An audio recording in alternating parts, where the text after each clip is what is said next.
அம்மையப்பர் திருவடிகளே சரணம். அனைவருக்கும் வணக்கம். நீங்கள் பார்த்துட்டு இருக்கிறது ஸ்ரீ லலிதா சரணம் யூடியூப் சேனல். நான் உங்கள் சிவசங்கர்.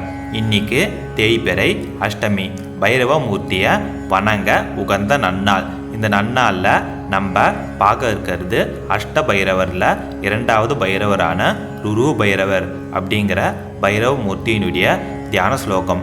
இந்த பைரவமூர்த்தியினுடைய தியான ஸ்லோகத்தை நம்ம சொல்லிட்டு வர்றதுனால உடல் உபாதைகள், மன உபாதைகள் நீங்கி நமக்கு ஆரோக்கியம் மேம்படும். இப்போ நம்ம அந்த தியான ஸ்லோகத்தை ஸ்க்ரீனில் பார்த்து தெரிஞ்சுக்கலாம். திரிநேத்ரம் வரதம் சாந்தம் குமாரஸ்ய திகம்பரம் டங்கம் கிருஷ்ணாமிருகம் பத்ரம் விப்ராணம் சக்கரபானகம் மகேஸ்வராயுதம் தேவம் விஷபாரூடம் ஸ்பிதிவாகனம் சுத்தஸ்படிக சங்காசம் நமாமி ருரு பைரவம். ருரு பைரவனுடைய தியான ஸ்லோக விளக்கத்தை நான் ஒரு வீடியோவாக போட்டிருக்கேன். அதை ப்ளே பட்டன் கிளிக் பண்ணி செக் பண்ணி பாருங்கள். இந்த வீடியோ பார்த்ததுக்கு நன்றி.